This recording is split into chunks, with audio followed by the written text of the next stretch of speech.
Hello class, today I want to discuss a brief historiography of Oliver Cromwell and specifically look at whether he is a hero or a villain of history.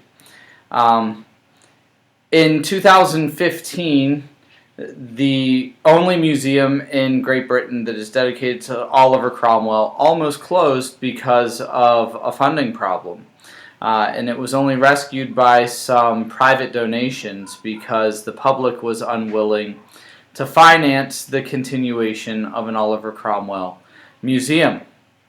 In England, there are no publicly funded statues of Oliver Cromwell anywhere, despite the fact that he ran the country for about 10 years.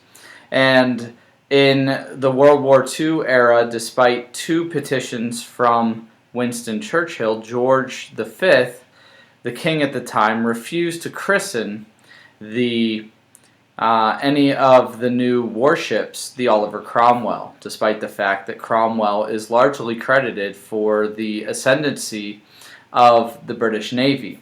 And what this really goes to show is that the English people in general, and historians along with them, have been confounded by Oliver Cromwell and exactly where he fits in history. Is he a villain or is he a hero? Right after the interregnum period, what you see most often is that he is termed a usurper. Now, this makes sense in its historical context. There is a strong drive within English society to approve of the restoration of the monarchy under Charles II and his son James II, and because of that, Oliver Cromwell and everything that he represents were just very negatively viewed. By the 1700s, however, we see an emerging complexity of thought between and relationship between British historians and Oliver Cromwell. First, you see some of that traditional usurper kind of language and interpretation in the works of people like Thomas Gordon, who saw him as being a usurper who was out for personal gain and was not looking to do anything for the English people. And then you see John Trenchard, who said, quote, "A Protestant musket kills as sure as a Popish one," end quote. Trenchard is calling attention to the fact that Oliver Cromwell ruled through violence, and although maybe fighting against the Catholic influence in England in general, was ultimately a hypocrite by using violence and bloodshed in order to do so. And these two commentators definitely represent sort of that conservative traditional view of Cromwell. However, Adam Smith, in a lecture delivered in the mid-16 or 1700s, continued to call him a usurper, which was becoming fairly ubiquitous at the time for Cromwell, to the point where you almost could have made it a proper noun. But while he called him a usurper, he also referred to his policies in very favorable terms, giving him credit for a lot of positive economic and foreign policies, which seems to represent this kind of midpoint view of Cromwell, where he didn't necessarily approve of what he did, but he also definitely approved of what policies he enacted after he did it. Probably the most positive of the 1700s British writers is Blackstone, who said that Englishmen should, quote, "look back with respect, with pride, nay, with exultation on the reign of Oliver Cromwell," which also makes sense, Blackstone being fairly anti-monarchist in his perspective and very frequently quoted by the American colonists later in the century as kind of a political philosopher that justified their revolution.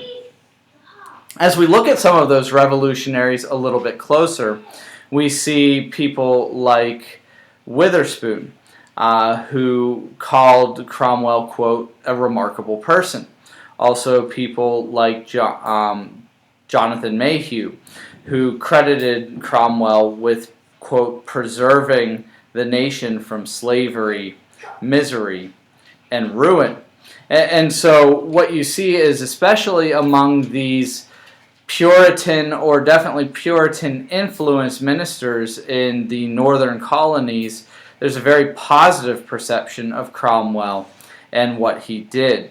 Mayhew in particular was giving a sermon to commemorate the 100th anniversary of the regicide of Charles I, and kind of laying out a Calvinist sort of justification for the killing of a king.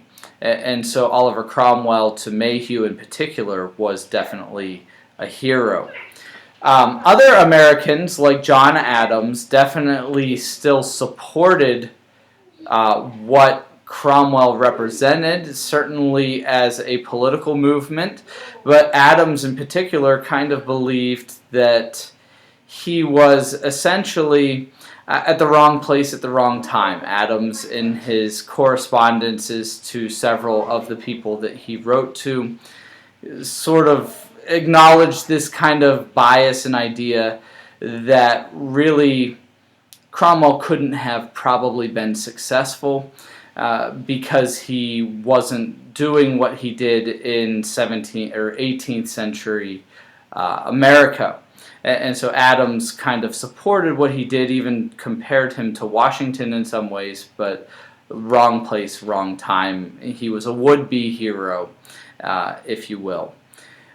Daniel Webster, on the other hand, at the end of the 1700s, definitely drew comparisons between Cromwell and Robespierre in a very negative fashion, kind of calling both of them these bloody tyrants. They were wolves in sheep's clothing that were misleading people with cries of liberty, but ultimately were murderers is probably not even too strong of a word. And so what we see is during the 1700s, the American kind of perspective being very diverse of Oliver Cromwell.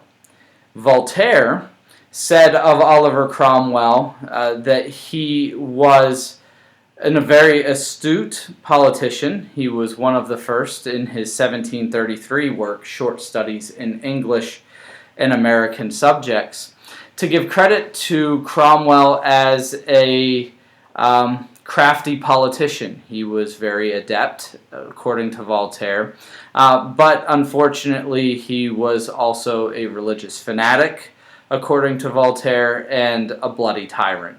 And so Voltaire, while giving him credit for being competent, ultimately concludes that he was competent in negative ways.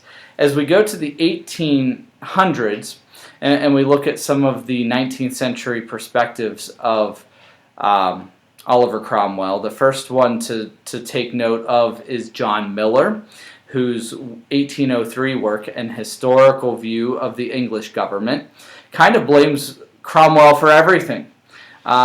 He blamed Cromwell for upsetting the apple cart, if you will, for starting sort of a revolution in England, but then he also blames him for not finishing it. And so the problems with the limited monarchy not becoming more limited were because of Cromwell, according to Miller, but also the reason why the monarchy became less effective was because of Cromwell. And both of these, according to Miller, were a bad thing. By the end of the 19th century, we see a much more favorable view of Cromwell emerging again. Thomas Macaulay, in his 1880 work, The History of England, refers to Cromwell in a very positive fashion, calling him the soul of the independent party and kind of treating him as though he were sort of an original Whig. He was one of the beginning leaders of the Whig, Macaulay being a Whig himself. Not surprising that he would have a positive view of Cromwell given that fact. He kind of believed that Cromwell ruled in a way that was firm but fair. By 1883, we see Charles Bradlaugh writing a short book entitled Cromwell and Washington, A Contrast. And this book is one of the most humorous to me because it's getting close to being almost worshipful of Cromwell. Bradlaugh says, quote, "Cromwell's will and sword were alike a metal which bent little and cut through everything." He also compared the rule of Cromwell to a sunset that was so brilliant and so radiant that it could not be looked on and fully appreciated by mere mortals. Bradlaugh having a very positive view of Cromwell and also, incidentally, of Washington. What's interesting about Bradlaugh's work is that he acknowledges other viewpoints. He is specifically writing a rebuttal to somebody who apparently in Massachusetts, and he doesn't name the author or the publication, but had produced a very negative view of Oliver Cromwell. And this kind of shows the polarization. By the late 1800s, we see this complexity in the historiography of Cromwell. People aren't sure whether he's a hero or a villain, and different authors are definitely lining up on sides. Bradlaugh's also important for one other thing in the fact that he was an atheist. And as an atheist, he was kind of able to, for the first time, view Cromwell's religious influences in a more objective way. And so rather than Voltaire's, he's a fanatic, which Voltaire tended to ascribe to anybody who was strongly influenced by religion, or Mayhew or Witherspoon, who would have had a very positive kind of righteous crusader perspective. We see now an atheist historian basically concluding, well, he believed it. He was probably crazy, but he was sincere in his craziness. At the turn of the century, we have two very important English historians, S.R. Gardner and A.J. Firth. Gardner's work, Cromwell's Place in History, 1897. Firth's Cromwell and the Rule of the Puritans, 1900s. Both of these British historians were very well published, sort of experts of their day. Gardner essentially tried to make the argument that Cromwell really was only worthy of a footnote in history. He wasn't a major player at all. Firth making the argument that he was a more significant part of the development of things at the time. And again, echoing Bradlaugh's conclusion that he may have been a little bit fanatical in his beliefs, but he was sincere in them. In 1930, John Buchan wrote a biography of Oliver Cromwell. It's the first of its type that really didn't look at his political influence at all. It looked at the sports he enjoyed engaging in and kind of his personal religious beliefs and relationship to religion. Barbara Feinberg in 1968 wrote a piece entitled Political Thought of Oliver Cromwell, Revolutionary or Conservative. She essentially concluded that he was a moderate reformer, that he was trying to make some changes, but that he was not revolutionary. Finally, when one looks at kind of Marxist interpretations for Cromwell, we can see Christopher Hill, who wrote 1970 God's Englishman, that gave a lot of credit, like Feinberg and like Firth and Bradlaugh, to his personal beliefs, that he was sincere and gave a lot of credit to what he did, opposed by historians like C.B. Macpherson, who basically saw him as being representative of the propertied class bourgeoisie that was holding down the proletariat. And so in all of this we see that Cromwell throughout the history, throughout the historiography of Cromwell, has been interpreted both as a hero as well as a villain, and it's up to each historian to kind of weigh those options and make their conclusions for themselves. Thank you.